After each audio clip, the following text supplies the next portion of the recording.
Star Network is here. Hold no punches! I'm real revolutionary right now. Support this man, Black Media. He makes sure that our stories are told. Thank you for being the voice of Black America, Roland. Stay black. I love y'all. All momentum we have now, we have to keep this going. The video looks phenomenal. See, there's a difference between Black Star Network and Black-owned media and something like CNN. You can't be Black-owned media and be scared. It's time to be smart. Bring your eyeballs home. You dig?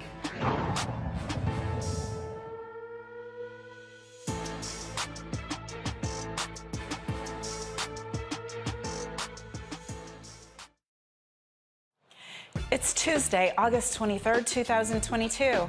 I'm Monique Presley, sitting in for Roland, who is hanging out in the Bahamas at the Sigma Pi Phi Fraternity Incorporated Grand Boule. Here's what's coming up on Roland Martin Unfiltered, streaming live on the Black Star Network.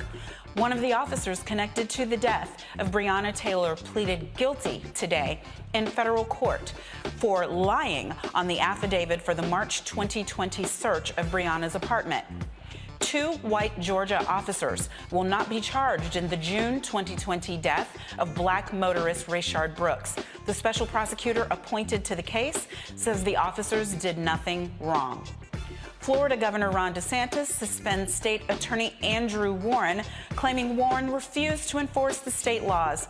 Andrew Warren is here to discuss the suspension and his lawsuit to get his job back. The woman appointed by DeSantis to replace Warren reverses a policy that disproportionately targets Black cyclists. I'll talk to the NAACP president of Hillsborough County, Florida branch about biking while Black. A Florida family is remembering their brother on what would have been his 37th birthday today. They say he'd be here to celebrate if officers knew how to handle his mental health crisis.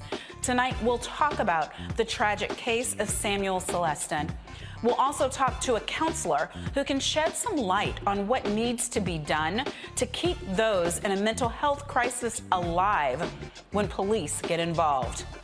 And in today's marketplace, an organization that's stepping up to help Black and brown entrepreneurs secure the bag to start their businesses. It's time to bring the funk on Roland Martin Unfiltered, streaming live on the Black Star Network. Let's go. He's got it. Whatever the miss, he's on it. Whatever it is, he's got the scoop, the fact, the find. And when it breaks, he's right on time and it's rolling. Best believe he's knowing.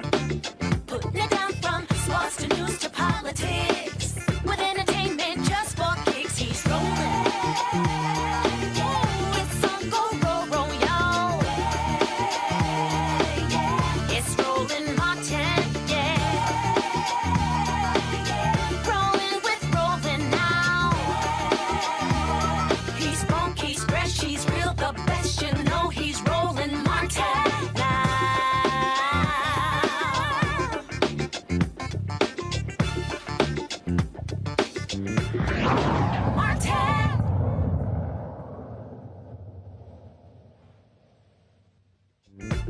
Attorney.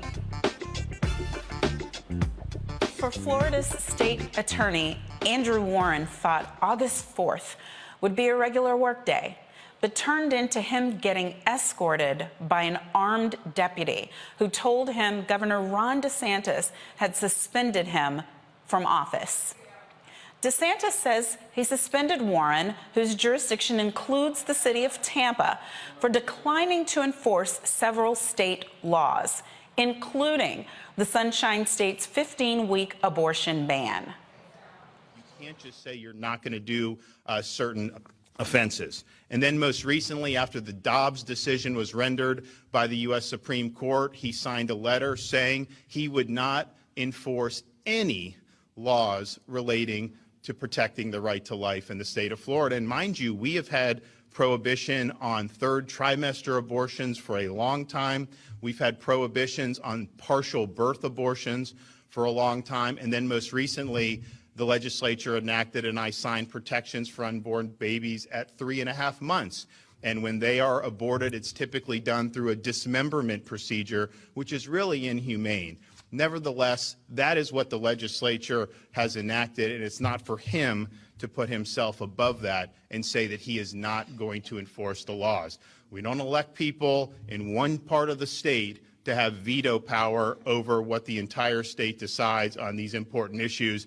The Constitution of Florida has vested the veto power in the governor, not in individual state attorneys. And so when you flagrantly violate your oath of office, when you make yourself above the law, you have violated your duty. You have neglected your duty, and you are displaying a lack of competence to be able to perform those duties. And so today we are suspending State Attorney Andrew Warren effective immediately. While DeSantis says he's seeking Warren's dismissal, Warren is fighting back. He joins us now from Tampa to talk to us about the lawsuit he's filed to be reinstated. S.A. Warren, welcome so much to Roland Martin Unfiltered. We're glad to have you. Monique, thanks for having me tonight. So tell us, first of all, is there any truth to the claims by the governor that there are laws that are now on the books and are part of what it's the job of the state's attorney for Florida to prosecute that you have dedicated that you will not prosecute? Is that accurate? No, it's not at all. I mean, look, truth had left the building at the governor's press conference from 2 weeks ago. You know, he just stands up. He lives in a political arena where he can say things that are totally disconnected from reality. I live in a courtroom. I've spent my career as a prosecutor. I have to say things that are connected to the facts, that are based on evidence. So let's talk about the facts. You know, the governor hasn't been able to cite any example of any law that I've declined to follow here. What he's really upset about is that I voiced my opposition to two of his favorite culture war issues, abortion and transgender health care. Now, no case on either of those two issues has ever come before my office. No arrests have ever been made. The first law, the abortion law, was held unconstitutional in the state of Florida. And the second, on gender-affirming health care, there is no law in the books. So this has nothing to do with what I've done as state attorney. This is about what I've said, and the fact that I'm not kowtowing to the governor like everybody else does in the state. So he's punishing me for purely political reasons. So what document is he talking about that you signed saying that you were not going to be willing to prosecute or enforce these laws?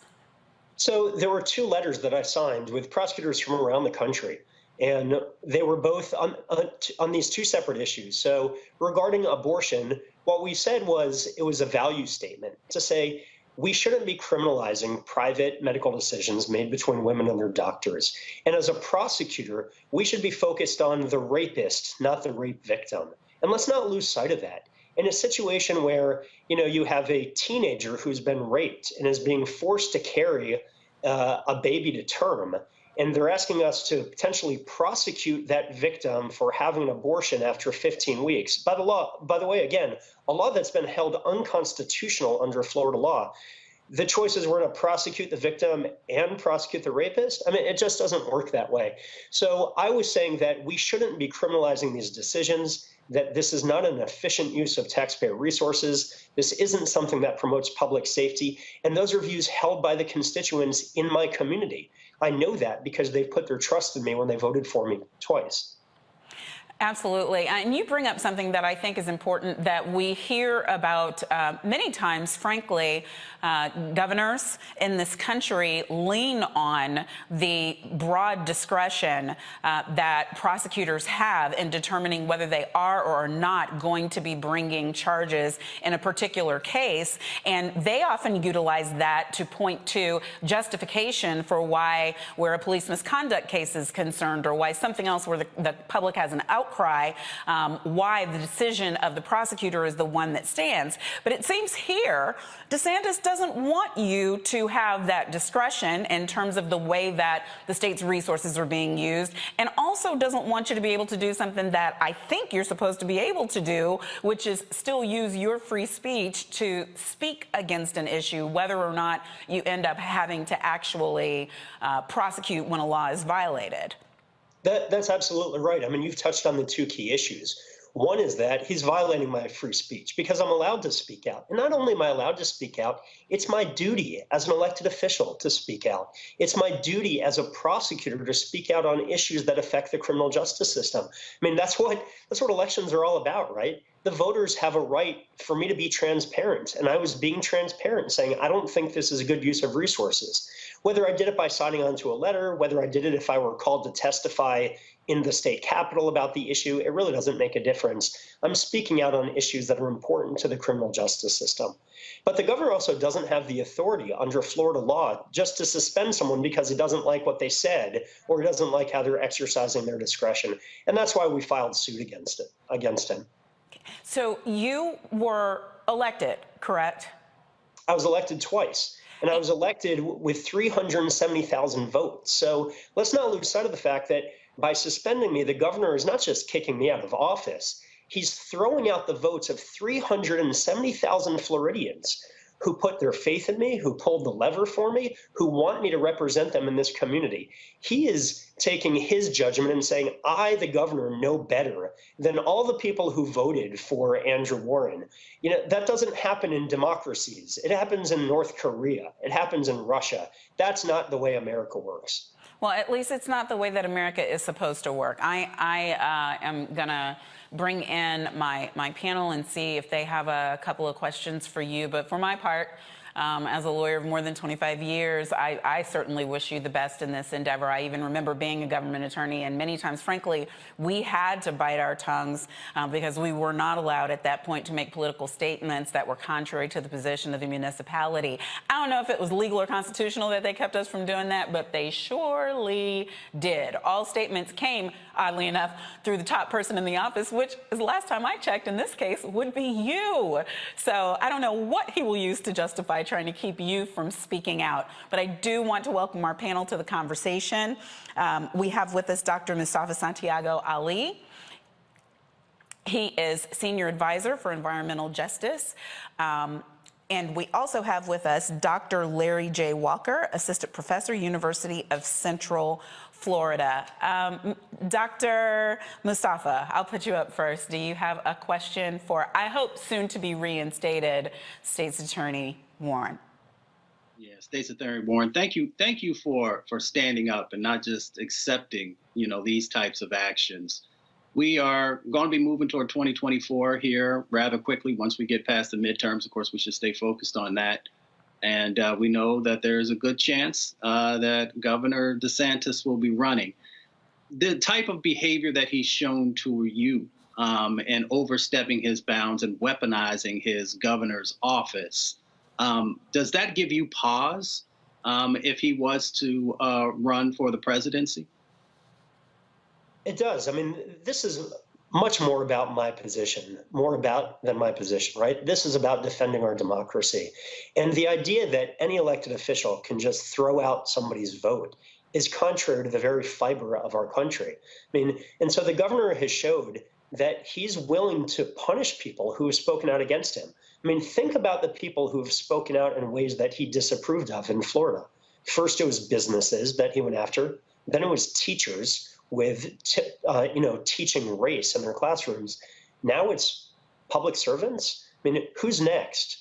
The governor likes to brag about the so-called free state of Florida, but it's sure not free for people who disagree with him. Absolutely. Dr. Walker, do you have a question for our guest? I do. Two questions. I think the first question is what are some of the things you've heard from your constituents? You talked about being, duly elected twice. What are some of the people saying that you see on the streets or people reach out to you via email, et cetera? What are some of the things you're hearing? And that's the first question. The second question is, let's talk politics. I mean, this is an election year. I'm here in the state of Florida. What role? I think I know the answer to the question, but what role does this being an election year play in what's happened to you recently? Well, let me answer the first question first. So I've been so encouraged and inspired by the support we've gotten from the community. I've had people, Republicans, Democrats, independents reaching out. People are joining us at AndrewWarrenFL.com. Look, this is not about my race. This is not about politics. This is about democracy. And when I've had people come to me and say, I didn't even vote for you, and I'm not sure I'd vote for you again, but this is messed up. This is not how democracy works. That's really reassuring that people understand what's at stake here and how dangerous this is to the integrity of our elections. In terms of this being an election year, I actually think the reason why this is happening is 2024, not 2022. I mean, the governor has shown that he's either planning to run for president or trying to out-Trump Trump or both. And he spends more time campaigning out in Arizona, New Mexico, and Pennsylvania than he does governing in the state of Florida now. He did this to further his own political agenda so that he can add a line to his stump speech about how tough he is. But the irony is that, he talks about upholding the rule of law. I'm the one who's been following the rule of law in Hillsborough County. I'm the one who put my hand on the Bible and swore to uphold the Florida and the U.S. Constitution. And when it comes to the unconstitutional abortion law, I'm the one person who's actually supporting the Constitution and not enforcing a law that at this point is still unconstitutional. I have one more question before we let you go. We're about to talk to the NAACP president about the bike stop law. Were you the person who was responsible for taking that law off the books that has now come back on? Or what are your thoughts in general about the policy? Yeah, I'm glad you asked about that. So this was a policy that we worked with the Tampa Police Department on. And the idea behind it was several years ago in Tampa, there was an issue with a disproportionate number of bike citations, civil infractions, so nothing criminal, where people were being stopped for not having a taillight or something on their bike. And there was a DOJ investigation because it turned out that it was predominantly black cyclists who were being stopped. So Tampa police really changed what they were doing on that. They've drastically reduced the numbers. And we worked with them to figure out how we could continue moving away from that bad policy of the past. And it was just a policy where our attorneys were taking a second look at these cases to make sure that they weren't filing cases where the initial stop may have been discriminatory or in violation of the Fourth Amendment. Now, my successor, the person who the governor appointed, his handpicked person who's never gotten a single vote for any office in her life, right away undid that policy. And I'm worried about the impact that it's going to have because these are policies put in place to promote fairness and justice in the system, and the opposite is going to end up furthering racial disparities that we've seen.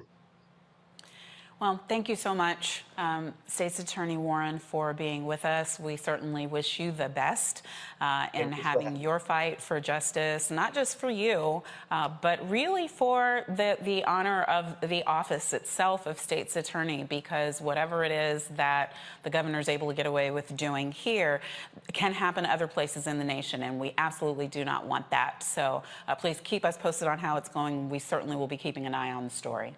Thank you so much. Have a great night, Monique.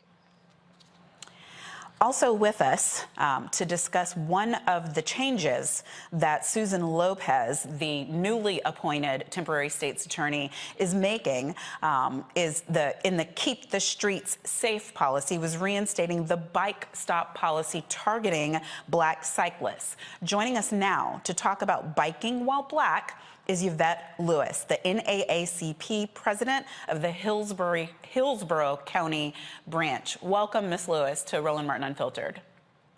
Thank you so much for this wonderful opportunity.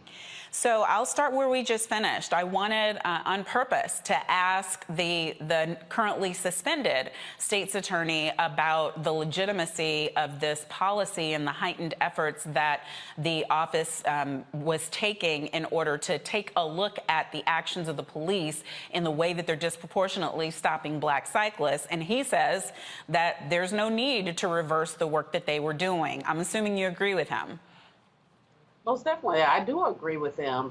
And even the Department of Justice, when they came here to talk about it, and they did a report on it, the cops division. So they stated that this was an unfair policy.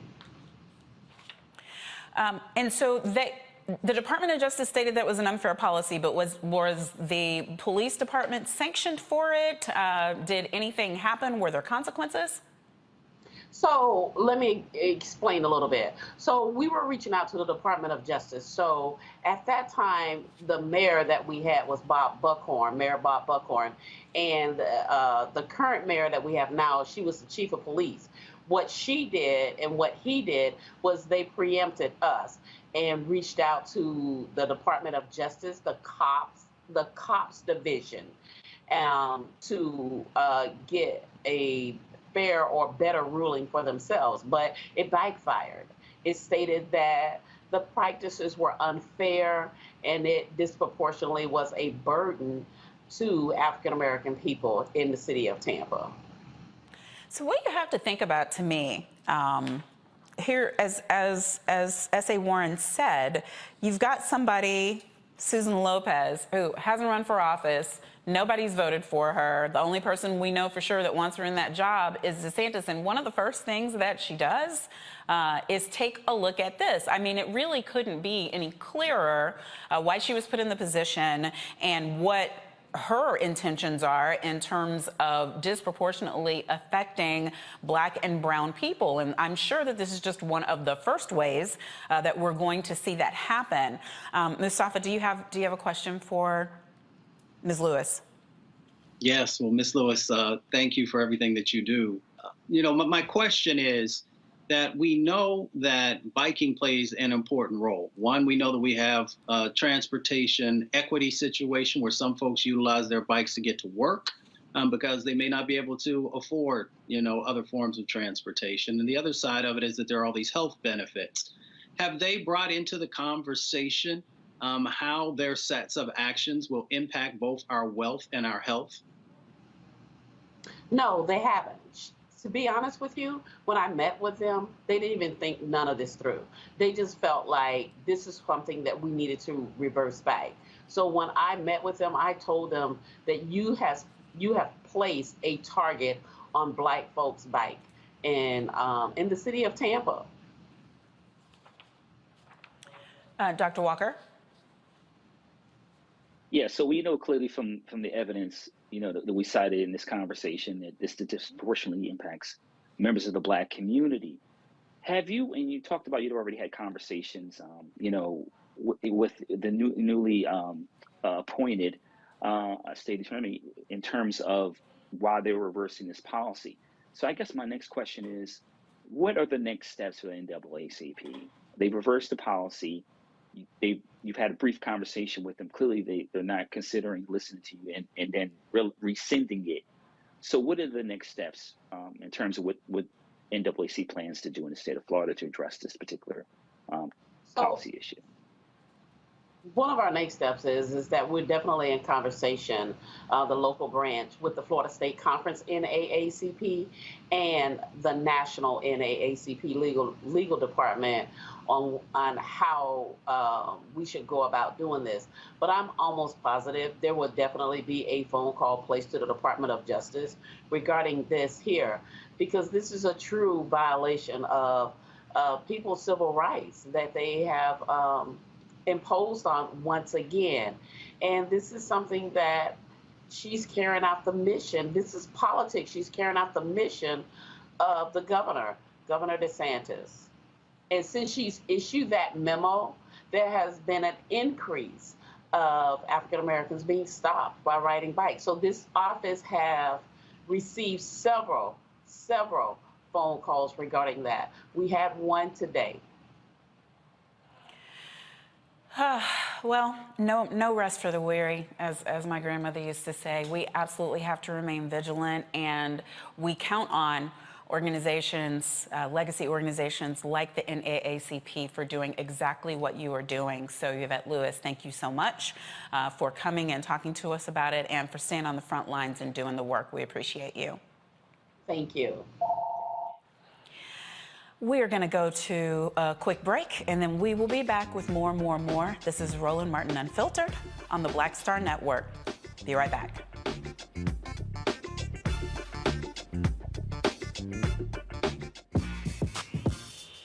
When we invest in ourselves, our glow, our vision, our vibe, we all shine. Together, we are Black beyond measure. hatred on the streets. A horrific scene, a white nationalist rally that descended into deadly violence. White people are losing their damn minds. As an angry pro-Trump mob storms the U.S. Capitol, we've seen shooting. We're about to see the rise of what I call white minority resistance. We have seen white folks in this country who simply cannot tolerate black folks voting. I think what we're seeing is the inevitable result of violent denial. This is part of American history. Every time that people of color have made progress, whether real or symbolic, there has been what Carol Anderson at Emory University calls white rage as a backlash. This is the rise of the Proud Boys and the Boogaloo Boys. America, there's going to be more of this. Here's all the Proud Boys, guys. This country is getting increasingly racist in its behaviors and its attitudes because of the fear of white people. The fear that they're taking our jobs, they're taking our resources, they're taking our women. This is white fear.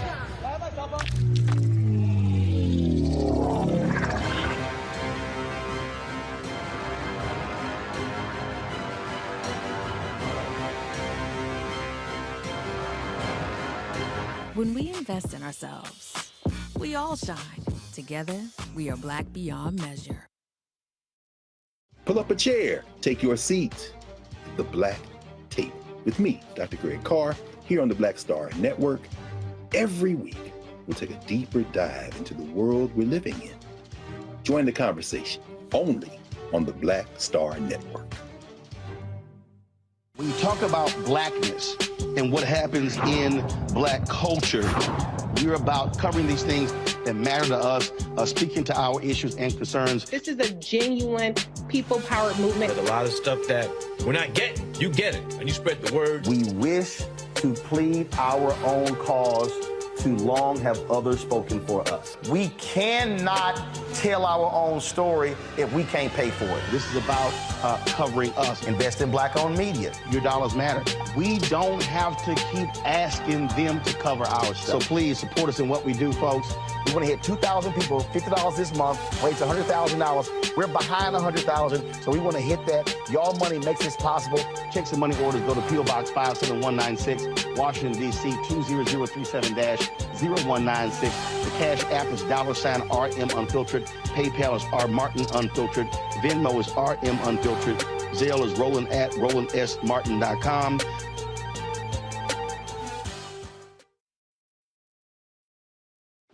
This is Judge Mathis. Hi, I'm Teresa Griffin. Hi, my name is LaToya Luckett, and you're watching Roland Martin Unfiltered.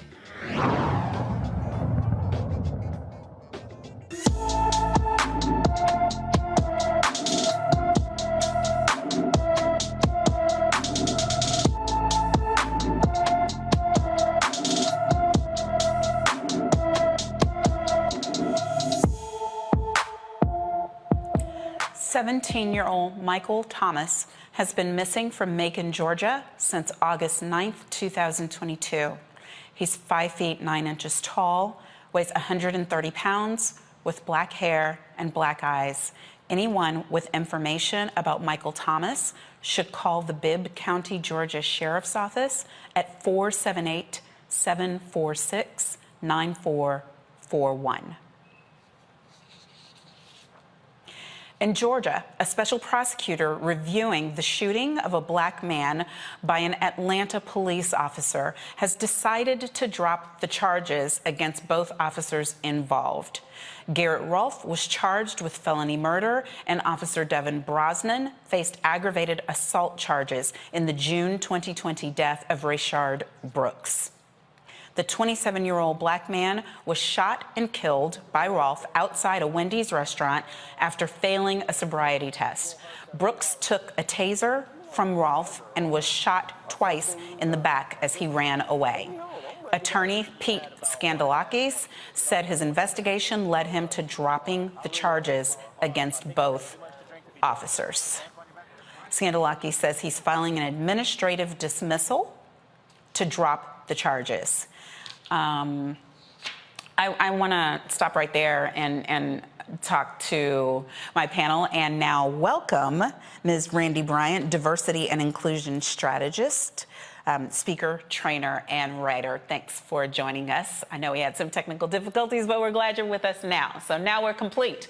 And I will start with Dr. Walker. I think we all probably remember in the height of the pandemic this happening, and it was really fiery, the distinction between the manner in which the mayor's office wanted to handle it, the way the police department wanted to handle it. So many police officers were striking without being on strike, calling in sick, doing things like that. And now at the end of the day, it looks like there will be no criminal prosecution in these cases. Your thoughts?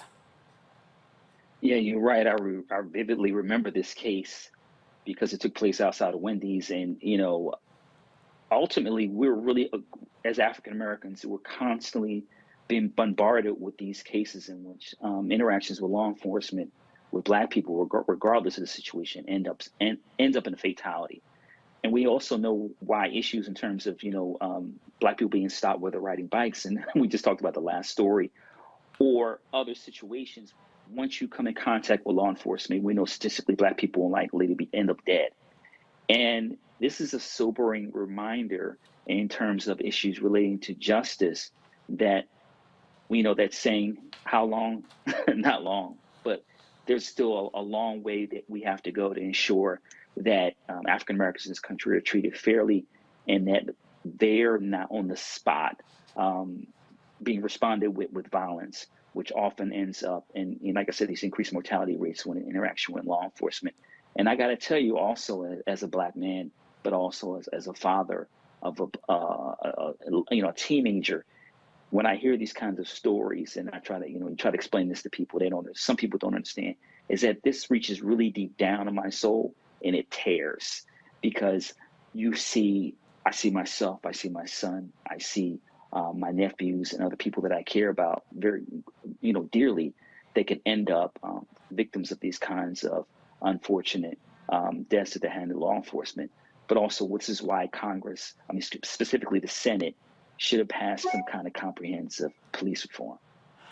Oh, sure. Absolutely. George Floyd Justice and Policing Act. And I'm glad that you mentioned that, because that was actually what I was going to go to Dr. Mustafa about. This case was fresh on the heels of George Floyd, but this was not a George Floyd case. This case obviously had any number of distinctions in terms of the officer's need to stop and figure out what was going on with the man who I believe fell asleep in the vehicle. And then there were many issues that unfolded after that, including the taking of the taser. And I know that just in the legal community, many of us came down different ways on this. Do you think that the charging originally in this case had more to do with the climate of the nation coming off of the murder of George Floyd, and that perhaps they were too quick to charge here? I don't necessarily think that they were too quick to charge. I think what we did find in that moment, that folks finally started to think at least a little bit about what justice looks like. What does equity look like in a process? And folks began to kind of dole that out in some of the decisions that were made. Here's the thing that, is really interesting as we look back. Baldwin once shared with us, some really important lessons about, it's not things that people just say, but it's actually what they end up doing. So during that time period, there were supposed to be reforms, both from the police and a number of other folks who were part of the legal system. And everyone, began to nod and say, yes, we're going to do these things. Now we fast forward a couple of years and we see that true reforms never took place. And as my dear brother just said, yes, on the federal level, that should have already happened. But even on the state level and the local level, we need to make sure that we are anchoring real reforms to make sure that these types of situations don't happen. And here's the thing that kind of seals the deal for me, that, no matter what transpired, with the taking of the taser and those different types of things, he was still shot in the back twice. So if someone is shooting you in the back, that means that that you've been able to move away from whatever the confrontational situation is, and you're trying to get away for whatever those reasons might be, and we don't know what was inside of that brother's head. But they chose to use that lethal force in that moment. So when you do that, and you weren't under any threat, a significant threat, then I think that gives real clarity about where your mindset was, and there has to be some culpability for those actions. Yeah, well, I mean, I've had to try a couple of cases where there were shots in the back. So I'm going to reserve, because I'm in the host chair tonight, my opinion on these matters and instead go to the lovely Randy. You have any thoughts about this case, or really, more importantly, what we can do about cases like this, because federal legislation is far, far, far off, and a lot of it depends on November, but states and local municipalities can do things any day of the week. Right. Well, the one thing I am stuck on is the shooting in the back. I understand there have been cases, but I thought that you could only shoot someone in the back if the person was dangerous and they were getting away. And I can't see how a person who has had too much to drink, who probably pulled over in a Wendy's parking lot because he realized that he was not fit to drive. And if many people are honest, many of us have been in that situation. That does not sound as if a person that is dangerous and needs to get away. So, they're scared, a threat to society if he were to get away. So that's something that made me quite uncomfortable. What we do going forward is we do what we have been doing. We put pressure on our local politicians and work our way up and let them know that we are paying attention. That, we are, I think even now, what you said about the timing, and is that they think people are no longer paying attention, and we are still paying attention. George Floyd woke many people up, but we're not going back to sleep. I really do pray that that is true. But speaking of being awake and not going back to sleep, at least one Black family is getting, finally, some form of justice. A former Louisville Metro Police detective pleaded guilty today to one count of conspiring to violate the civil rights of Breonna Taylor for helping falsify an affidavit for the search of her apartment in March 2020. Kelly Goodlett stood before U.S. District Judge Rebecca Grady Jennings and admitted the charge, with Taylor's mother, Tamika Palmer, present in the courtroom. With this plea, Goodlett is expected to be a star witness in the trial of three of her ex-colleagues, Joshua James, Kyle Meany, and Brett Hankison. They face charges of unlawful conspiracy, use of force, and obstruction of justice. This is the first criminal conviction related to Breonna's death. And man, am I thankful to see this happen. What I want to add before I come to you all for your thoughts on the matter is how grateful I am for this Department of Justice, for the Civil Rights Division that is led by Kristen Clark. She's no stranger to the show. She's no stranger to civil rights work. She has spent her life doing the work, and so many questioned how anything would be different under this administration. And when you're looking to figure out where there are differences, like would this happen under the Trump administration? Would this happen under any of the rogue attorney generals that were in there? Or is this happening because of our vote? My answer is clear. It's a resounding yes, but I will leave it to my panel to weigh in as they see fit. Dr. Mustafa, you first. I'm right there with you because we're friends with a lot of the folks who are there at the Department of Justice. And we've held them accountable also here on the show and in our own personal interactions when we felt that they were falling a bit short. But this also goes to show that when you have powerful women of color in positions and give them the authority to be able to make sure that justice is doled out, that it actually can happen. And as you said, that's why our vote is so incredibly important. We've got to make sure that that's happening, not just on the federal level, but also on the state and the county and the local level. And that's the power that exists inside of our vote. It's interesting also when we think about our dear sister, who was taken from us. We had to wait 889 days for justice. Dr. King talked to us about justice delayed. So one, I'm thankful that finally there's someone who's being brought to justice. But I also think about the fact that, the time that we had to wait for this to happen, but also that these other sets of dynamics that are going on in this space, where we've always known that something wasn't quite right. and all these different dynamics that have been playing out over there. So, we have to continue to keep pressure on this. One, we got to continue to lift the family up, but we've also got to continue to stay diligent in these sets of, actions that are going to play out here over the next, probably 12 months. Well, the only tweak that I want to give, because I'm not going to interrupt you when you're talking about the good things Black women do, for sure. Keep on talking. But I do want to tweak it and say many of us were not just waiting for this to happen. We were working and we were fighting for this to happen. And that starts first and foremost with Breonna's mother, Tamika Palmer. It starts, with her surviving sister, with family members, with attorneys like Attorney Ben Crump and like Attorney Juanita Baker. It continues with Until Freedom members like Tamika Mallory, like my son, like Angelo and Linda and all the people who work for them. I mean, there were just so many different people, so many different ways taking to the streets and fighting in the courtroom, fighting and going to the White House and fighting and advocating just for some justice for this one sister, and justice by way of accountability, because real justice would be she'd be alive. This never would have happened. They wouldn't have falsified documents and fraudulently found their way into her place that night. So that to me is real justice. But this measure of accountability has been just blood, sweat, and tears by so many. Dr. Walker, I'm just interested in your take, though, because it seems that the amount of attention we spend on, just to get this, as I said, to happen in one case is extraordinary. And to Mustafa's point, what are we not seeing? I mean, we know that we're not seeing so much. What are some solutions, if you have any, in the absence of the federal legislation that can enable us to know more about what is going on at the municipal level and at the state level so that there can be more accountability?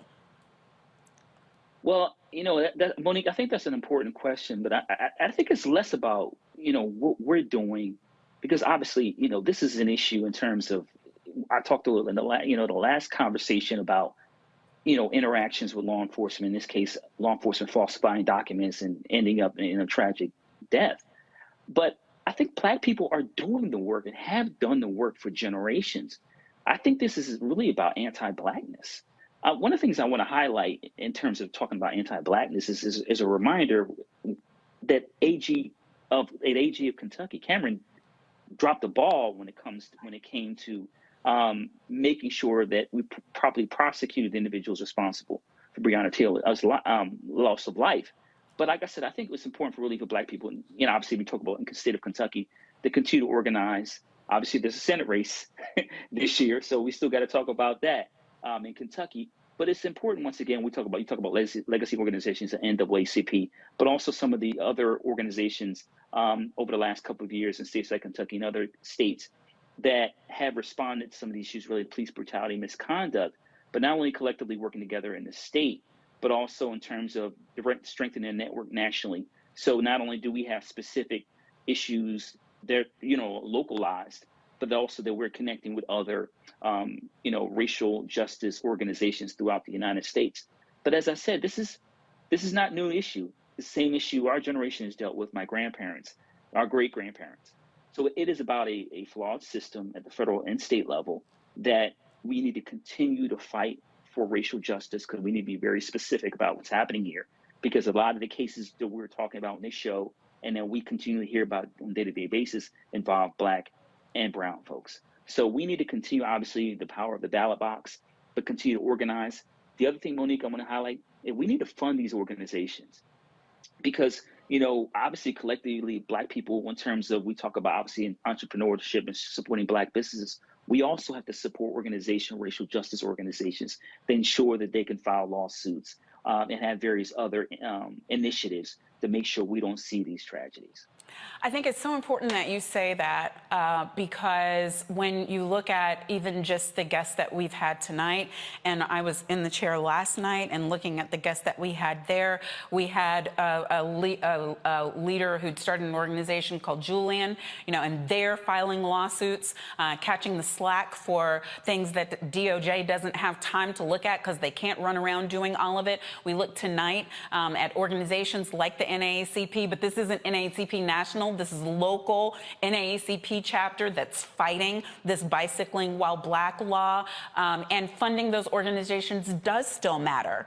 And sometimes I think people don't realize how much power we have on the local level to create change, even if all we do is take that $10 that we would have spent at Chipotle and give it to the local chapter of the NAACP. Or maybe we've got more time and we're running for office ourselves. I tell people, don't just vote. Don't just register to vote. Don't just carry people to vote. Run for the office, because when you look at the caliber of people that we elect even to the presidency of the United States in this country, baby, you got a shot, and you likely will do a better job than some of the ones that are being pushed for right now. But those are my thoughts. Dear Randy, what say you? Well, amen to that. Amen to that. I think that there needs to be more knowledge about what these organizations are doing. The media, very much like the majority media, very much likes to show us marching in the streets, but they don't like to show the work we're doing behind the scenes. The lawsuits that are being brought up, the people who are, writing letters and pushing the politicians and putting their feet on the necks of local police, law enforcement. And so if we were to at least see that and understand what's being done behind the scenes, then we would say, oh, absolutely, let me give my $10 a month to this organization. That's one. I really do believe many of us are, kept in the dark about that. And we're just kept in the dark about these cases that are happening all around us. The media decides which ones to pick up and which ones to highlight, where there are, many cases happening all around. Even the, biking while black, I don't think many people would say that they know about that and what it's causing and how the laws are very much targeting black people. So, because of course the media doesn't want us to be aware of all the discrimination that we face day to day today. So it really is just being more knowledgeable and getting that information to everyone involved.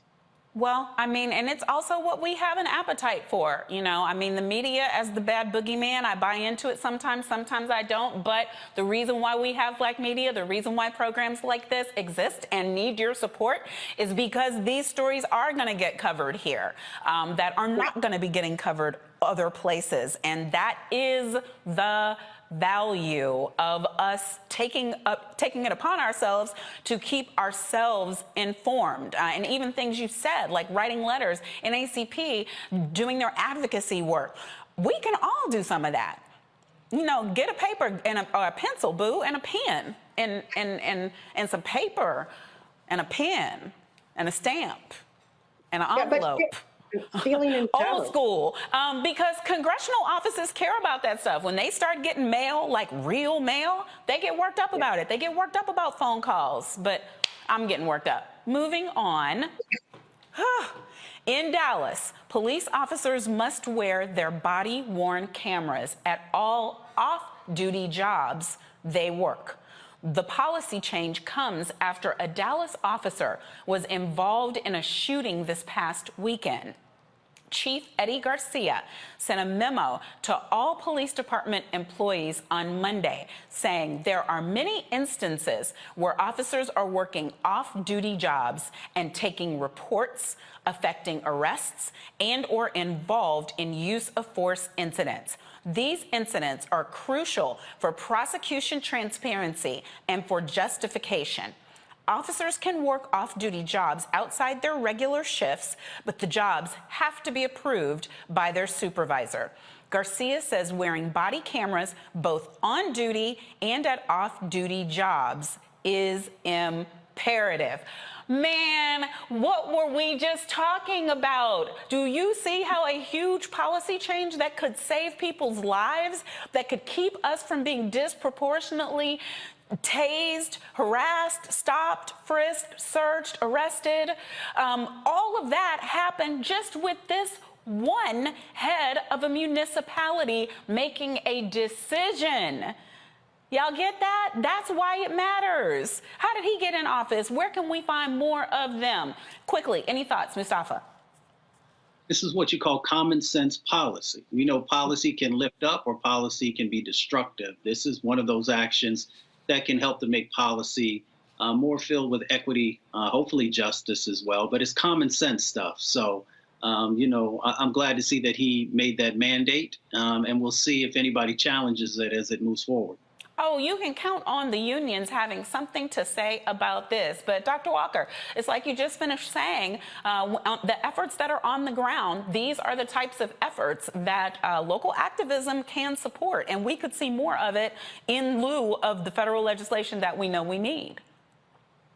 Yeah, and this is a really great way for the chief of police to build some capital with the community with this new initiative.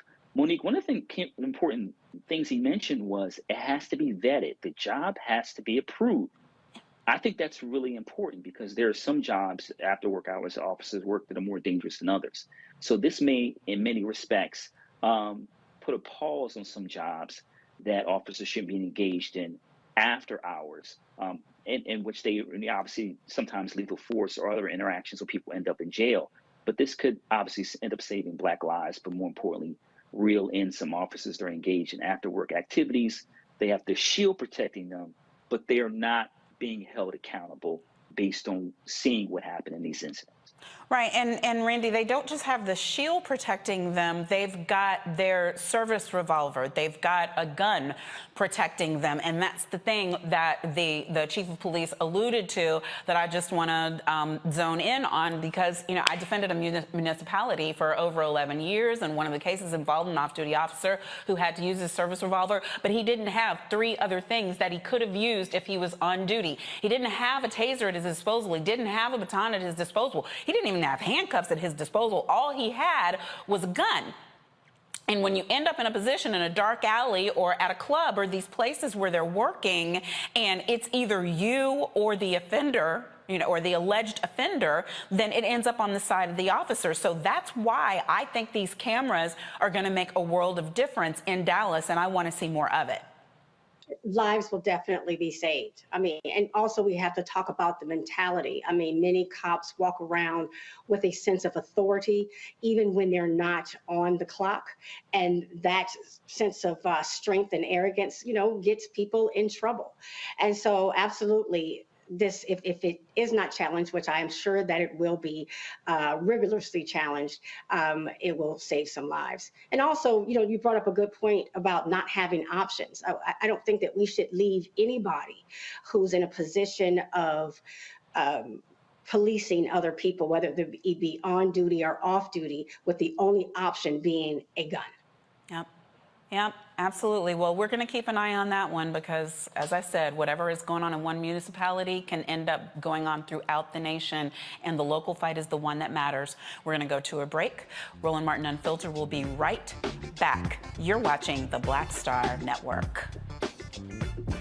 When we invest in ourselves, we're investing in what's next for all of us. Growing, creating, making moves that move us all forward. Together, we are Black beyond measure. On a next A Balanced Life with me, Dr. Jackie, our kids are going back to school.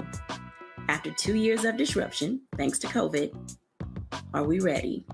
How to help them to prepare, and what are the warning signs that our children are showing us? Social, emotional, physical.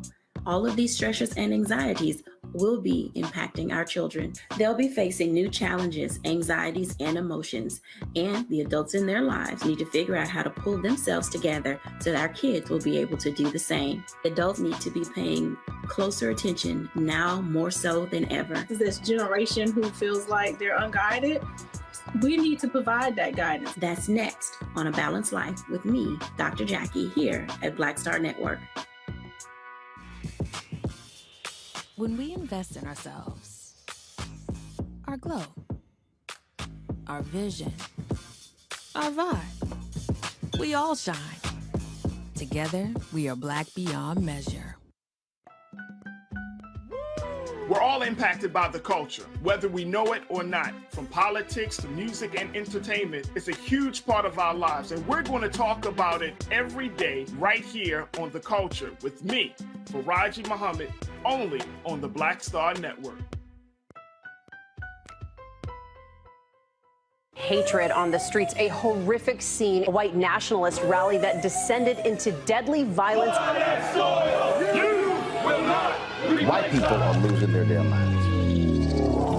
As an angry pro-Trump mob storms the U.S. Capitol, we've seen We're about to see the rise of what I call white minority resistance. We have seen white folks in this country who simply cannot tolerate black folks voting. I think what we're seeing is the inevitable result of violent denial. This is part of American history. Every time that people of color have made progress, whether real or symbolic, there has been what Carol Anderson at Emory University calls white rage as a backlash. This is the rise of the Proud Boys and the Boogaloo Boys. America, there's going to be more of this. Here's all the Proud Boys, guys. This country is getting increasingly racist in its behaviors and its attitudes because of the fear of white people. The fear that they're taking our jobs, they're taking our resources, they're taking our women. This is white fear.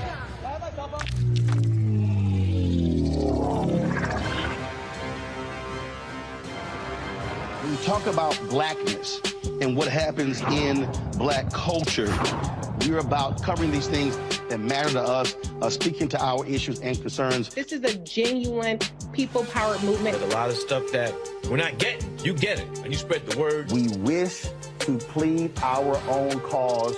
Too long have others spoken for us. We cannot tell our own story if we can't pay for it. This is about covering us. Invest in black-owned media. Your dollars matter. We don't have to keep asking them to cover our stuff. So please support us in what we do, folks. We want to hit 2,000 people, $50 this month, raise $100,000. We're behind 100,000, so we want to hit that. Y'all money makes this possible. Checks and money orders go to P.O. Box 57196, Washington, D.C. 20037-0196. The Cash App is $RM Unfiltered. PayPal is R Martin Unfiltered. Venmo is RM Unfiltered. Zelle is RolandSMartin.com. Hey, yo, Peace World, what's going on? It's the Love King of R&B, Raheem Devon. Hey, I'm Cupid, the maker of the Cupid Shuffle and the Wham Dance. What's going on? This is Tobias Trevelyan. And if you're ready, you are listening to and you are watching Roland Martin Unfiltered.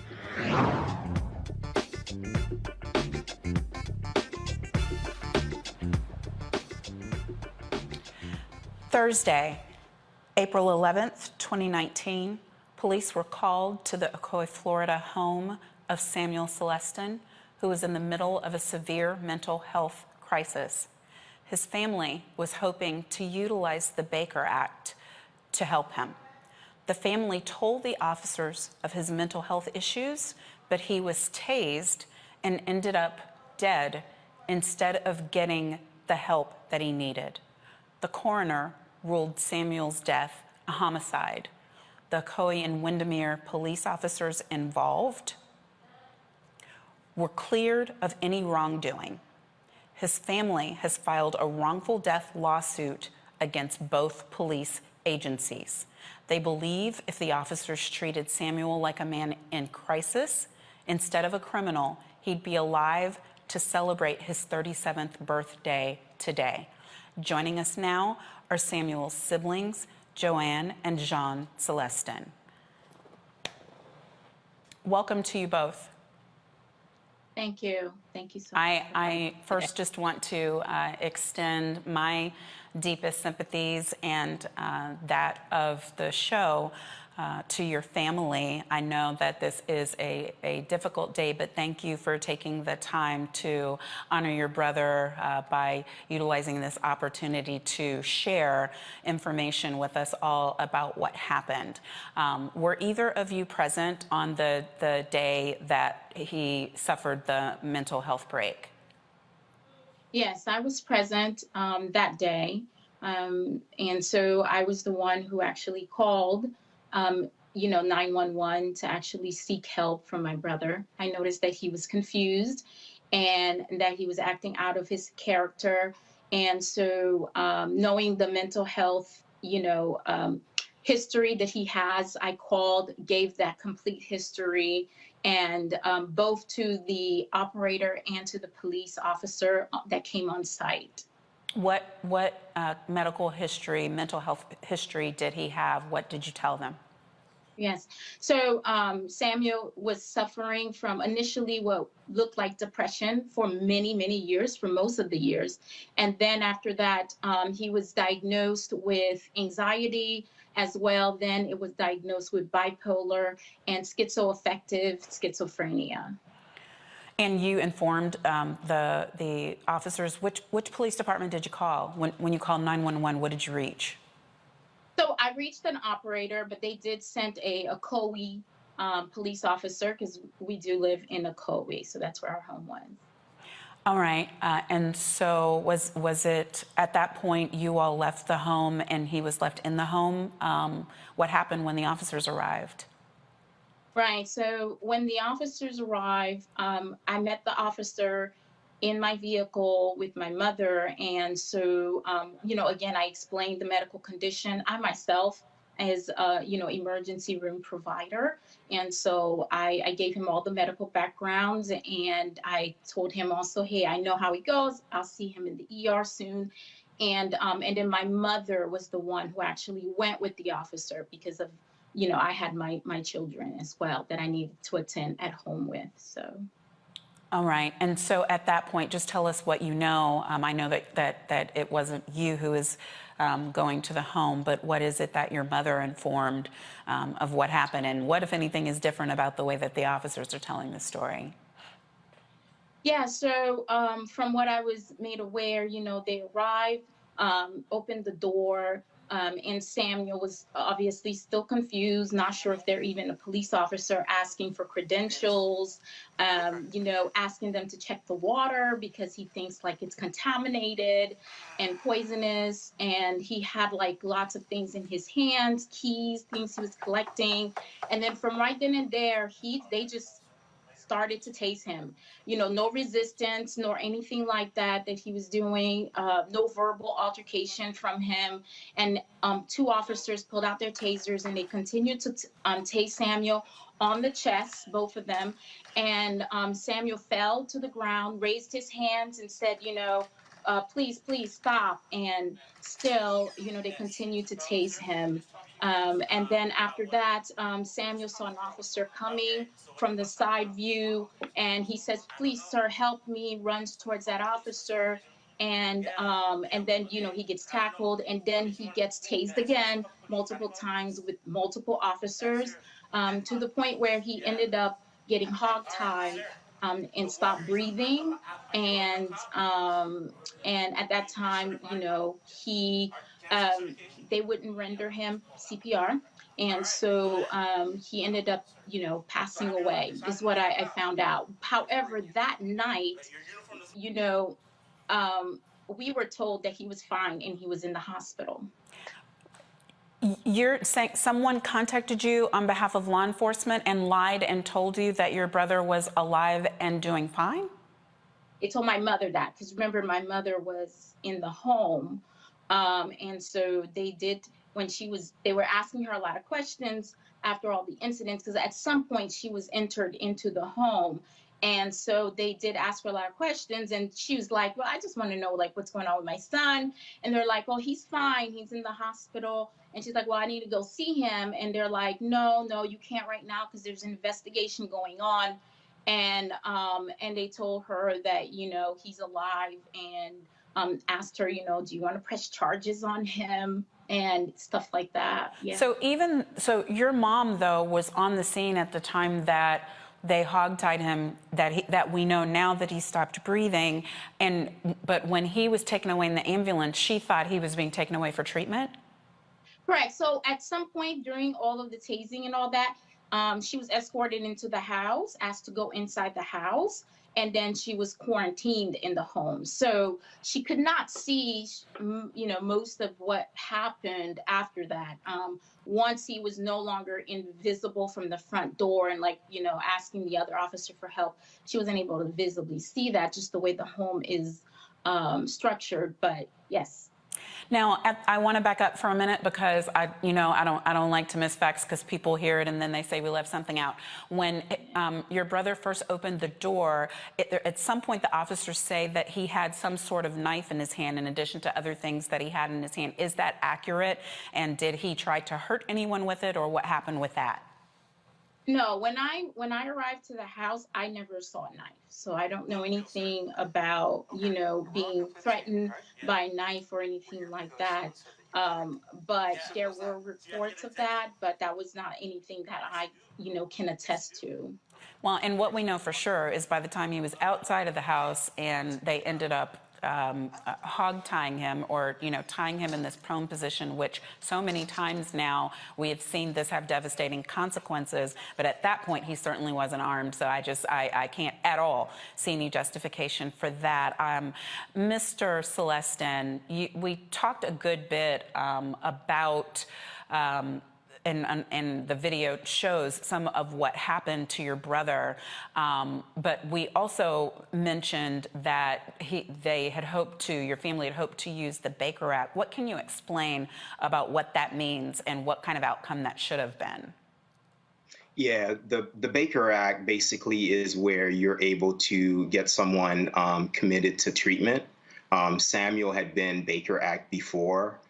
Joanne was at the scene and actually explained that to the officers. At one point, I don't know if, when the audience gets a chance, they can see the body cam for themselves. Joanne actually asks the officer, will a crisis team be coming? Because as a medical provider, someone who knows the community, she knows that when someone is struggling and someone's displaying clear symptoms of mental health crisis, they usually send a crisis intervention team to either assist the officers or help the person. The police officer dismissed it. As a matter of fact, I'm not going to interpret the footage for anybody. They can see it for themselves. But the officer pivots and basically continues to try to get the call to become a criminal call. So, we had hoped when we called that Samuel was going to be just helped to the hospital. Samuel is someone that throughout his history has never displayed, he's never hurt anyone. Samuel has been someone who's been a model citizen. Out of our entire family, we always say he was the best of us. And it's just tragic that his first encounter with police was his last encounter in life. And that to me is unacceptable, and it's painful and it's traumatic. And I think that that's something that everyone should think about because it could happen to any of us. Absolutely. And, this is not what's supposed to happen when you call those who are supposed to be protecting and serving for help. And certainly if they are not skilled to handle someone who's having a mental health crisis, then they should stand down until they can get someone there who can. But we also are aware, and I don't, whichever one of you, I know these facts are difficult, but I do want to bring them out so that our audience understands fully what happened. We're aware that when he was having not just mental health, but physical health issues, breathing issues, choking, while they were restraining him, what seems to be unnecessarily, that some comments were made by the officers who refused to render him aid. Would one of you like to tell us what was said? Yes, I've had a chance to watch the body cam footages. There's several, because there were so many officers involved, there's different versions. When my brother was no longer breathing, you can hear the officers almost sort of like try to get their stories together. And then you can hear one officer actually curse his body, basically saying that, we're trying to help him and he does this. And I'm not going to use the language that he used on live right now, but basically curses a dead body that's on the ground. And then towards the end, by the time that the ambulance came, sometime after, you can see just the casualness of the officers.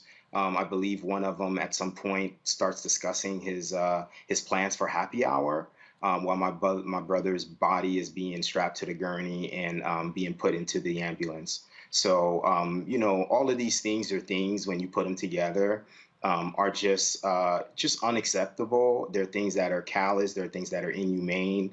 There are things that no one here would be tolerated in the behavior that these officers displayed if they displayed it in their own life or in their own workspace. And so for us, it's just one of those things where these officers made choices, and Samuel needed help, and instead of helping him, the situation became escalated. And Samuel himself tries to de-escalate. Samuel puts up his hands, he clasps his hands together and says, please, sir, please stop, please help me. And they continue. And I want people to understand what that means. I want you to put yourself in that situation. You're disoriented, you're confused, you're paranoid, you actually thought the water was poison, you're worried for the safety of the people in the house, you're locking doors, and these officers come and they start tasing you. And as you're being tased, one pulls out a gun and he's telling you that he's gonna shoot you, he's gonna kill you, right? The confusion, right? And then when you run to another one for help, they tackle you and you have 5 grown men on top of you and you're being electrocuted. I want people to understand what that feels like, because that to me is something that no human being should have to go through. Absolutely, absolutely. And to your knowledge, what was the policy regarding the multiple uses of the taser and regarding the hog tying? Because in most jurisdictions that even still allow for it, you have to be on your side if they're going to restrain you in that manner. Yeah, we didn't know anything about policies. Obviously, no one's prepared for this. Neither of us, no one in the family, besides my father, no one went to law school. So, what we've heard after the fact is the fact that it's just known common practice in law enforcement that you don't hog tie someone. And if you are going to hog tie someone, you at least flip them over right away in order for them to breathe. But, it shouldn't even come to that point. My brother was not a threat to these officers. My brother was someone who was a sick patient. It would be no different than going to find someone who has a different type of health issue, and then because they're disoriented, you escalate the situation. These officers, taunted him. They made fun of the questions that he was asking. They were overly sarcastic. I mean, these are all things. And to Samuel's credit, he didn't try to hurt any of these officers, right? And so, the policy for us is just justice, is something that is possible in spurts. And for us, at the end of the day, we can't bring Samuel back. But the idea that 5 people could be involved in a situation where a young man loses his life and there is no repercussion, no one loses anything. Everyone goes back to work like nothing happened. Right, and absolutely, and that's actually the next thing that I wanted to find out about, or really the last thing I want to find out about, and it's Ms. Celestine. Is it Doctor? Dr. Celestine, no. Yes. Yes, Dr. Celestine. It's my understanding that none of the officers have faced any type of consequences, that there's been no criminal charges and there's been no employment action against them. Is that correct? Yes, to our knowledge. I'm sorry, go ahead, Joanne. Yeah, so absolutely nothing has been done, not even a suspension a day, nothing, absolutely not.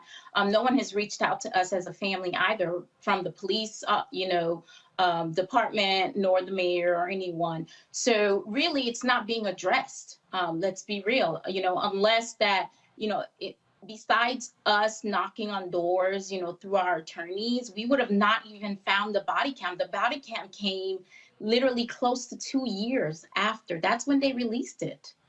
Close to 2 years, which is exactly, you're legal. So exactly where that statute of limitation starts to come in. And that even took us, we had to go to court for that. Yeah. We had to go to court because they were saying that my mother was not next of kin. She had to prove that she was the next of kin. So it's cover up after cover up and completely dismissive.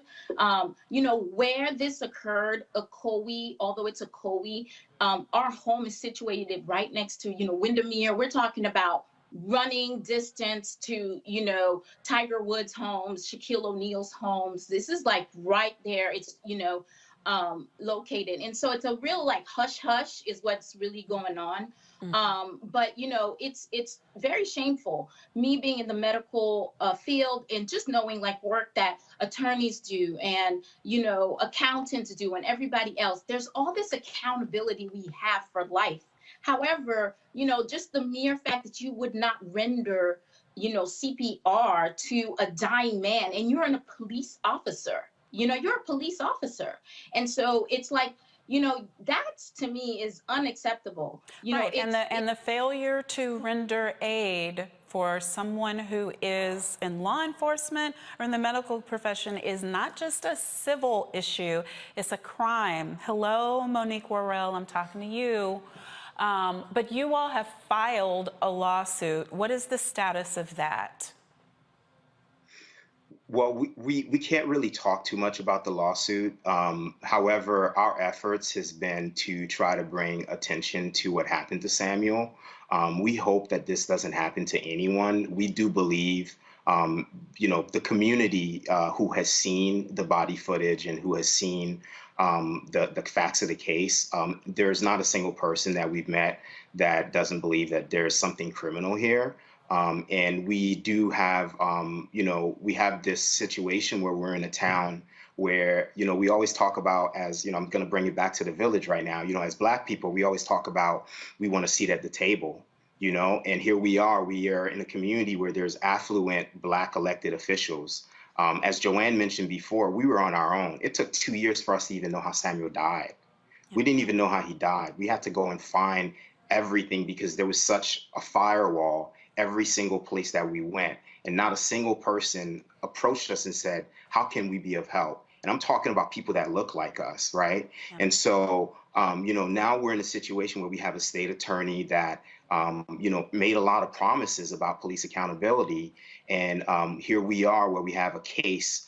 Samuel's one of multiple cases that has happened in the Ocoee in the Orange County community, where, they've found a way to never prosecute officers for killing or body slamming or shooting people in the back. And that to me is just very scary. It's very scary because all of these people that are at the local level, some of these people are going to become they're going to become national, and so it's just very scary to me that we're in a situation where we have our seat at the table, but all of these are like Pyrrhic like positions and no one's really actually taking the stance to actually deliver on what they promise. Yeah. Well, something has to be done, and I certainly applaud your steadfastness, your boldness, your bravery in fighting for justice for your brother. We all want to wish a happy heavenly birthday to your brother Samuel. Today actually is the day, my late grandfather's birthday as well. So a very special day for two very special men, and count on us and count on our support. Joanne Celestin and Jean Celestin, thank you very much. Thank you so much. So, what could have been done different by the police that would have kept Samuel Celestin alive? Done different by the police, or even done different by family members, because I think we have to look honestly at the unfortunate situation in our streets and in our communities. We're calling the police and hoping that the police are going to do right by our loved ones, maybe is not the solution. Joining me now is Dr. Carla Moore. She is the founder and clinical director of More to Life Counseling and Consulting. And we will discuss what law enforcement can do, should do, to keep those experiencing a mental health crisis from being the next hashtag, which certainly is the last thing we want. Thank you so much for joining. I'm hoping you got to hear the interview just then. What are your thoughts? Well, thank you again for having me this evening. And first, I would also like to express my condolences to the family. I did get to hear most of the interview. And so immediately I just think about how often we've heard these stories and the racialized trauma that our community continue to experience. I know all cases and all situations are different, but being licensed psychologists that work specifically with public safety, both police and fire, a lot of times I really try to reiterate to our community about ways to be proactive and find modalities in which we can protect each other, protect ourselves, or protect our family members that actually suffer from mental health issues. But it does sound like, from their description of what they talked about during the actual 911 call, that they gave all of the important key factors in making sure that a CIT response happened. So you heard the gentleman his brother talk about the crisis intervention team. We've encouraged agencies to continue to train officers about crisis intervention responses, how to de-escalate someone that has a mental health issue.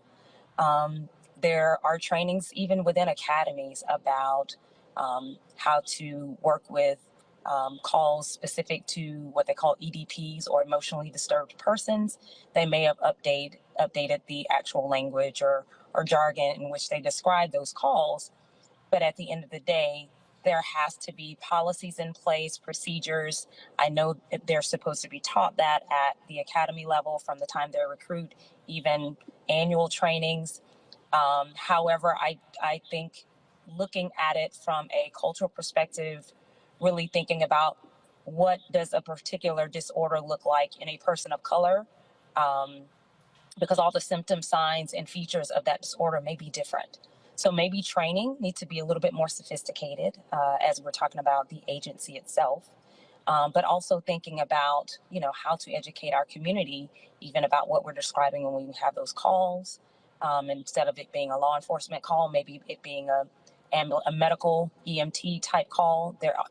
Some agencies actually have medical providers that come out to those calls on the ambulance. So they're called mental health clinicians on the ambulance call. Right, and that's one of the keys, though, isn't it? In not calling the police to do a doctor's job or to do an emergency attendant's job, because it seems like even when you have a medical professional who's making the call and saying all of the right things, correct, that they still end up with a dead family member because of who answered the call.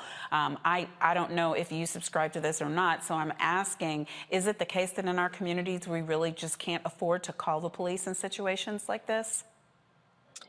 So unfortunately, again, because of all of the cases and a lot of cases and scenarios where we've ended up with this result, it's a very tricky situation, right? So when you're calling, you're afraid of calling specifically about mental health, someone with a mental health crisis. So being specific as to, hey, can I have an ambulance for this person, or asking specifically. But again, sounds like she gave all the right variables and components of what the call was about and details of the history. So it's unfortunate. But I think it's on the agency's shoulders to really focus on training, call response, partnering with a med unit, so that those types of calls are handled by the appropriately trained people, or appropriately trained medical or mental health clinicians that are part of an EMT call. Absolutely. Any questions, Randy? Do you have a question for our expert? What I wondered is if the criminalization of Black people plays into this somewhat. If we have been titled as always being violent or someone to fear, and that is stuck in people's minds, is it more difficult for us to receive the help that we need? Absolutely. And so earlier I kind of mentioned what we are typically painted as it pertains to what mental health should and should not look like, when someone is suffering from a mental health issue, what it should and should not look like. I think a lot of times people aren't culturally competent to realize the different variables, features, components, what mental health issues could look like, but as opposed to it being labeled as aggressive or angry or belligerent or, oppositional, when in fact, kind of reframing what it looks like in people of color is where it begins, honestly, as it pertains to mental health issues. But you're right, the criminalization of people of color, Black people particularly, actually paints a different picture when it comes to mental health issues. So I think, really having the conversations around learning about mental health issues within the Black community, what it may look like, as opposed to mislabeling, right, would really be a part of the solution. Thank you. Yeah, I don't know if we can ever fully strip out the cultural biases that exist in some of the folks who are in law enforcement. I'm a numbers person. So I know that over 50 million people in our country suffer from mental illness or have mental health related types of challenges that are going on every year. And then also 20 to 30% of the calls, I've read studies that show 20 to 30% of the 911 calls are because there is a mental health crisis. If we know that, that seems like there's some things that we can actually do. And you had mentioned, about possibly, having a number that folks could call. If we know that we have that many people, it seems like we should have a separate number that would bring the right types of services to an individual. I'd like to get your impressions on the utility of that, and if smaller metropolitan areas or smaller cities and towns would actually be able to implement something like that. Absolutely. So I do think the implementation of 988 versus 911 is something that is kind of up and running to differentiate another type of emergency versus a mental health emergency call. So I think a lot of agencies are transitioning to what the response looks like for a 988 call versus 911. In addition to that, so a lot of funding that goes into training, actually, from a cultural perspective, it should look more like a systems approach. So like you mentioned, more than one modality or more than one system of responding to that call, and it being at least so agencies are having difficulty with establishing trusting relationships in the community, correct? So the Black community is like, we don't even trust to call this number any longer. So a systems approach would be to really channel your energy in figuring out how can we respond to this type of call from a systems approach, and it not just be a law enforcement officer. If it could be a team of mental health clinicians, someone that actually may have law enforcement training. So it should be more of a systems approach and educating those that respond on what you may see during a mental health crisis. So you're right, taking a different approach, having a different call number, those to me are just basic changes that can have a huge impact on what it would mean to respond to those types of calls. Dr. Larry, we've got like 30 seconds. Yeah, I'll just say thank you for your work. It's really important. Mental health is an issue touched by many of us, family members, friends, colleagues, etc. So we're short on time, so thank you for your advocacy. Dr. Collymore, we really do appreciate you, especially when we see this happening over and over again. I just saw a young woman who was killed in a law enforcement interaction. Last week, I saw people posting about it, and it was a similar situation where the police were called and completely misjudged or the situation, or as our panel said, we are criminalized, we are over criminalized, and then we are treated in that manner, and as I've said on the show over and over again, as less than human, because if we were seen as human, then I believe that we would be treated accordingly. But we do appreciate your work and appreciate you coming and sharing with us tonight. Absolutely. Thank you so much for having me, and I'm trying to take this grassroots approach and have more public safety psychologists of color at the table. Amen. We absolutely need that. Thank you. Thank you. We are going to a quick break to pay the bills, and then we'll be back. You're watching Roland Martin Unfiltered on the Black Star Network. I challenge myself as an artist and challenge, knowing that I'm going to challenge the audience, right? So oftentimes you come into this business off of one project where everybody's like, ooh, you stand out. Okay, for me it was Barbershop, Ricky, da-da-da-da-da-da-da. Ricky was nothing like me growing up, right? Nothing like me growing up. But if that's people's first experience with you, right, as an audience member, they tend to think that's the real you, right? So, you know, for me, after that, I got a whole bunch of offers to play roles just like Ricky, right? This Tupac-esque type of thug, right? And I just said no over and over again. And then you keep trying to do other things. Then I went through a series of romantic movies and romantic leads, and you know, I always try to bring some sort of gravitas to those roles. And then it was like, okay, well, but before I get into all of that, let me hit y'all with, you know, For Color Girls, and, you know, step outside of the realm of, you know, what you expect of me to do as an audience member in terms of being this romantic lead and everything. Because I didn't get into this business to be the romantic lead, you know, that dude. Like, I didn't get into this business. 'Cause you can get locked in. You can totally get locked in.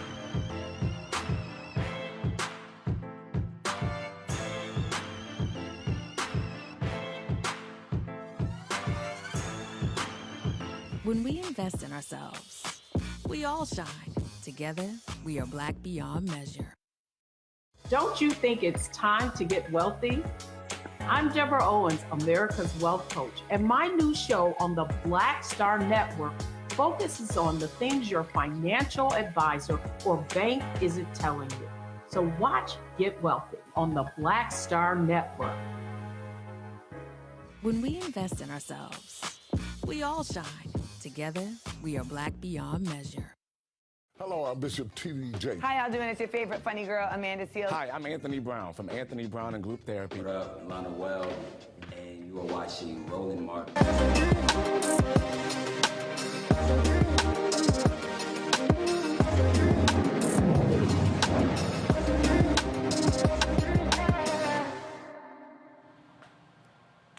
For Black and brown entrepreneurs, securing capital to begin a business isn't the easiest process. For some, they would say downright impossible. An Atlanta organization is at the forefront of helping folks who look like us access capital.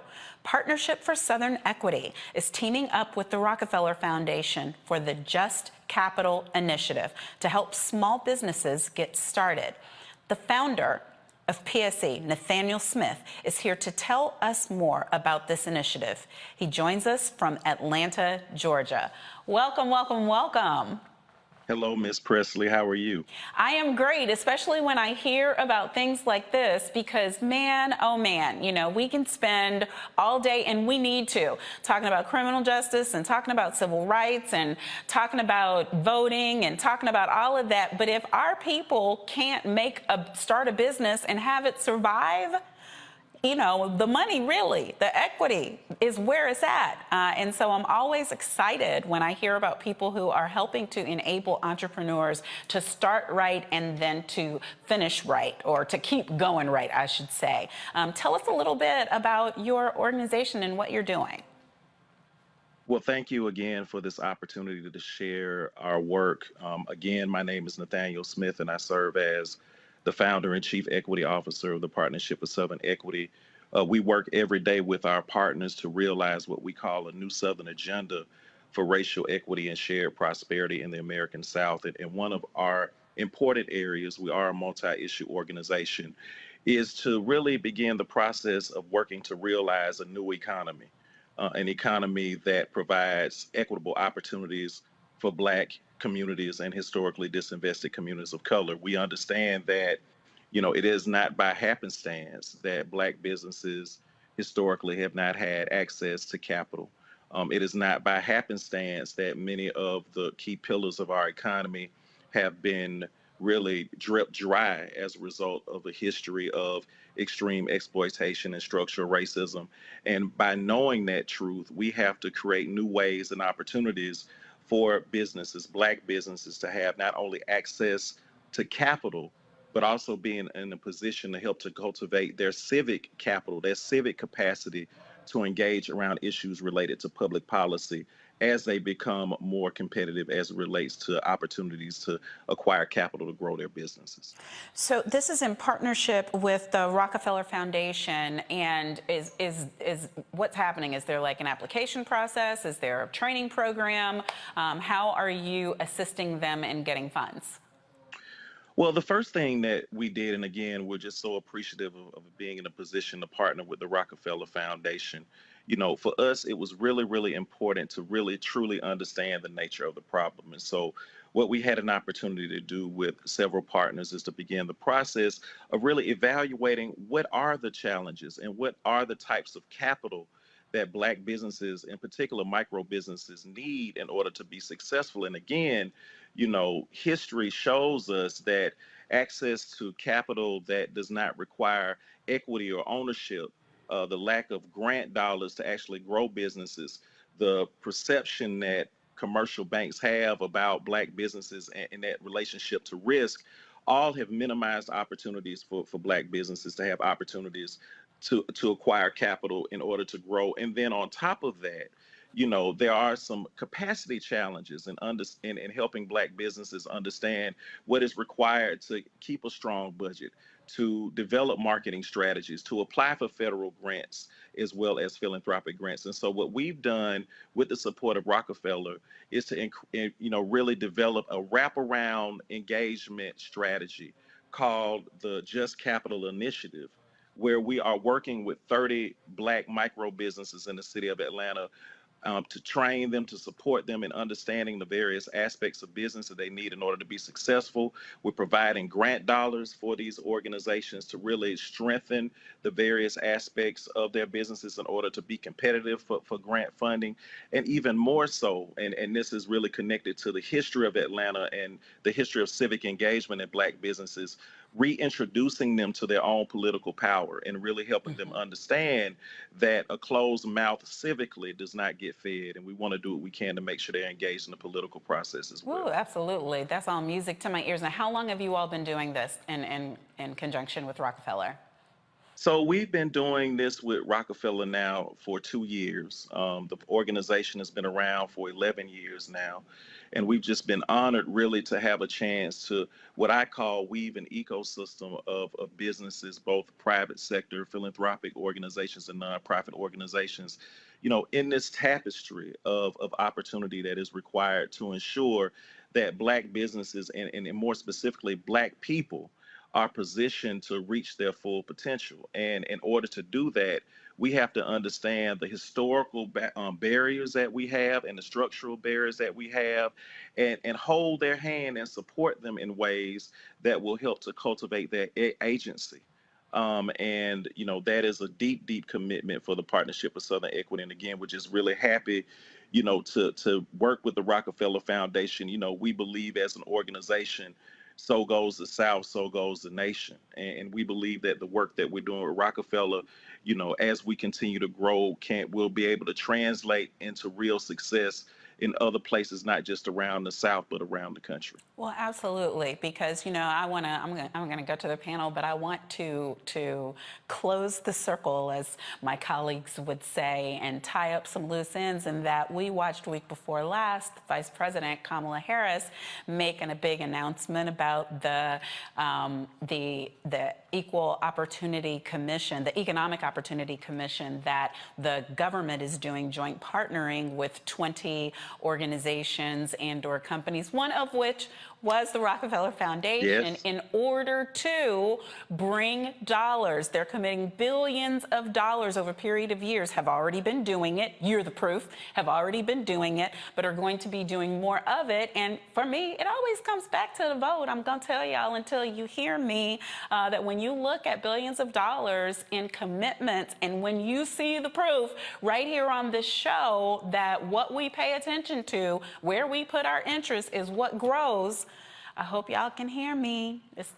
Today's primary Tuesday. I don't have any election results or anything right now, but I'll just keep bothering people. Okay. Keep talking. Keep talking. You know what? They can't shut me up. It ain't gonna happen. Let's go to Dr. Walker first. Do you have a question for our guest? Yeah, I do. You highlighted, a lot of important issues that you're focusing on, helping, primarily Black communities build capital. But one of the things I want to ask you about is relating to not only helping, individuals and entities get started, but another conversation we don't have enough of in Black communities about, not only term it generational wealth. So I'm curious if you're helping these companies, get access to capital, but also you having in terms of long-term strategy, in terms of building, generational wealth in the Black community from one generation to the next. So you also having that conversation with the individuals you're supporting.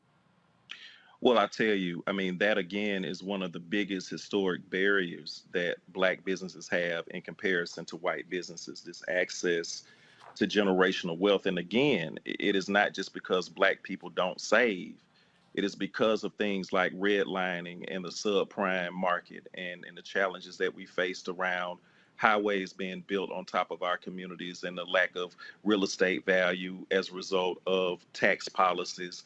So, understanding that history requires us to really begin the process of advancing a strategy that is not just focused on wealth accumulation, but also healing and repair. And through the work of the Just Capital Initiative, we are trying our best to really circumvent the history of lack of capital for businesses. And of course, through our training and education work, we're doing what we can to make sure that these micro businesses understand that it's important to leave something behind. But another thing that I think that we've turned away from that has also helped us to be successful is cooperative economics, right? How can we find ways to ensure that we partner and work with businesses that bring value to the markets that we are engaged in? And through the Just Capital cohort, for us, it's not just about positioning to be successful individually, but also how can we create a village of organizations that can work together cooperatively.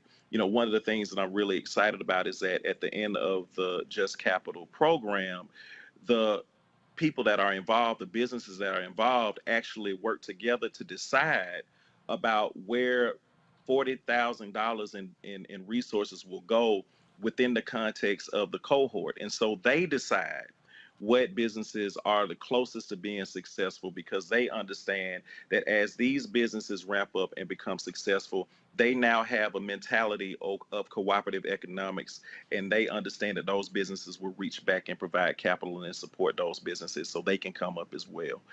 So, it is important to have that conversation, but we have old curses that we're trying to work through, and we're trying to do the best we can to do that with our partners. Dr. Mustafa? Yeah, well, family, it's good to see you. Hey, man, it's good to see you. Yes. Looking down as always. Well, I get lucky every now and then.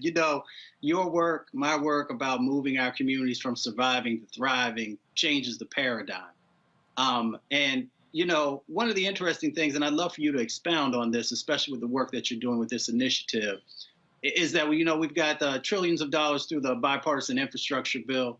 We got the CHIPS Act, and now we most recently have the Inflation Reduction Act. And I continue to share with folks that if you are an entrepreneur, or if you are not yet an entrepreneur, you should be starting your business to be able to get engaged with this, both on the contracting and subcontracting side, and of course the grant side that's also out there. Can you walk folks through, these various sets of opportunities where literally our tax dollars are right there at our fingertips to be used to build our businesses, of what folks should be thinking about and how your organization helps to prepare folks? Well, I can't thank you enough for that question. I mean, one of the most important things that we have to understand, and for us as an organization, and we're really excited, is that we have an administration now that understands that you can't put good money into bad systems. If you put good money and good resources into bad systems, you will continue to get unfortunate and inequitable results.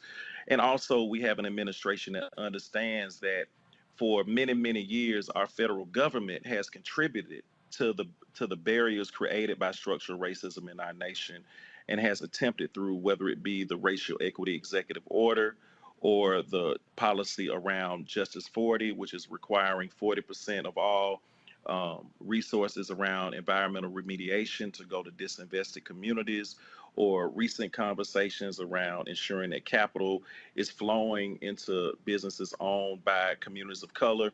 It's about creating these new on-ramps that understand how current systems, and we saw that through the PPP debacle, will continue to exacerbate the challenges that we face around structural racism. If we're not only calling out, I mean, we can't just call out racism within the context of our economy, within the context of our environment, and the other areas that PSC is working in.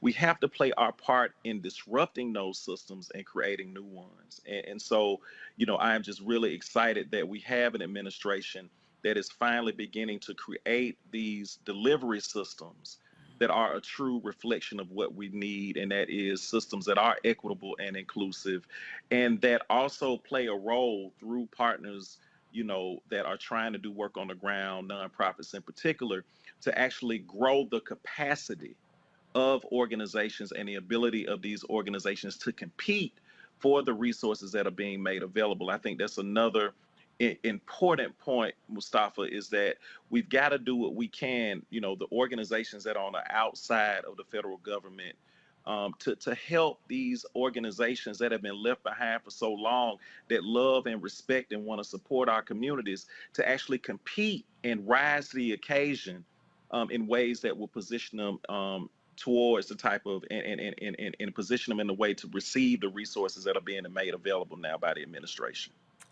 And best for the last, Randy. Thank you so much for being here. As a person who has owned her own company for over 20 years, you are so needed, and the work you're doing is so valuable.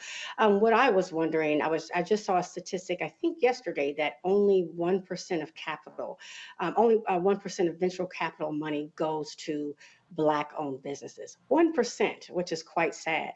And so I am wondering, as the government is now aware that, of course, we need capital, are you also working with venture capitalists and also banks? When you look at the statistics of how few loans we are given in comparison to our white counterparts, is there work being done in that area to ensure there is some equity and inclusion? Well, and thank you for that question. Let me just acknowledge the facts, since we're on a Black network, that no business has had to work so hard with so little than the Black business. Yeah. We've had to fight the lack of capital as well as racism in order to flourish and prosper in this society. And so, you know, unfortunately, that history continues to have negative residue that we have to continue to wipe off of us as we try to shine and be the type of businesses, in particular for-profit business and nonprofit businesses, that we need to be for our people. You know, the challenge is, and unfortunately we learned this through our research as well, that the VC industry has also been very difficult for Black businesses to really permeate the VC market. And in Atlanta, you know, we have many emerging Black VCs that are attempting to try to alleviate that challenge. But unfortunately, those challenges are still being realized. And so, you know, one of the things that we also have to acknowledge is that, you know, as an organization, the Partnership for Southern Equity is trying to lift up our voice to encourage non-conventional VCs to look at, you know, Black businesses as places where genius lives. We also, though, in connection to the VC environment, have to make sure that small businesses lift their voice and get involved in the civic environment. They have to begin the process of getting engaged in public policy, because one of the things that we've forgotten, I think, is that the federal government, again, has resources that have to be reshaped and restructured in ways that can get to us. And if we're not organized and positioned to speak out, to influence our elected officials and educate them about what is needed in our communities, to put public servants in place that care about the revitalization of our communities and vote the ones that don't out. We will not have the dual strategy of private capital and public capital that we need to rise out of the whole of structural racism that Black people have had to deal with for over 400 years. Ooh, vote them out. Yes, yes, sir. Yes, sir. Well, Mr. Smith, we appreciate you. We appreciate the work that you're doing. Please tell those who are watching now and who shall watch in the future, how do they find you? Well, you can find us by going to the Partnership for Southern Equity website. It is www.psequity.org. You can find out about the work that we're doing in the space of economic inclusion by going to our Just Opportunity portfolio. Again, we would love to make new friends and hopefully continue to help grow this movement in the South for racial justice and shared prosperity. Thank you so much. We appreciate you. Thank you. And that is it for us tonight on Roland Martin Unfiltered. I'm going to say the biggest thank you to this panel of brilliant, thoughtful, compassionate, passionate experts. Mustafa Santiago Ali, Randy Bryant, Larry J. Walker. Thank you. You make it really easy to do this job. And thankfully, I don't have to do it tomorrow, but you're not rid of me because I'll be back here on panel. So be here 6 p.m. Eastern to talk about tomorrow's news. And as I said yesterday, you can join me tomorrow at noon on IG Live, Make It Make Sense, hosted by Wah. Would love to see you there. Thank you, everyone. Have a great night. Bye-bye. When you talk about Blackness and what happens in Black culture, you're about covering these things that matter to us, speaking to our issues and concerns. This is a genuine people-powered movement. There's a lot of stuff that we're not getting. You get it, and you spread the word. We wish to plead our own cause. Too long have others spoken for us. We cannot tell our own story if we can't pay for it. This is about covering us. Invest in Black-owned media. Your dollars matter. We don't have to keep asking them to cover our stuff. So please support us in what we do, folks. We want to hit 2,000 people, $50 this month, raise $100,000. We're behind $100,000, so we want to hit that. Y'all money makes this possible. Check some money orders. Go to P.O. Box 57196, Washington, D.C. 20037-0196. The Cash App is $RM Unfiltered. PayPal is R Martin Unfiltered. Venmo is RM Unfiltered. Zelle is Roland